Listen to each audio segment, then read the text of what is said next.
અરૂપી સમજાય છે? આત્મામાં રંગ ગંધ રસ સ્પર્શ નથી, એટલે અરૂપી છે.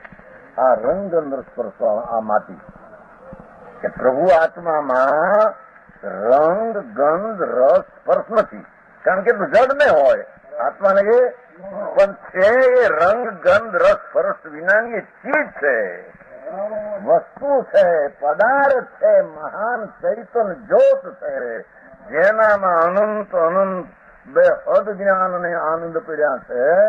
એવો આત્મા જેને કે છે કે સમ્યક અંતરમાં અનંત કાળે ભાન ન થયું ને ભાન થાય, એ જીવતી આત્માની શાંતિ માગે કે એ જીવતી સ્વર્ગના સુખ માગે? સુખ માગે, શાંતિ માગે, અંતરની શાંતિ. ધૂળના ટુકડા ભાઈ પૈસા ને બાયડી છોકરા આવું તો ધૂળ અનંતવાર મળી જાય.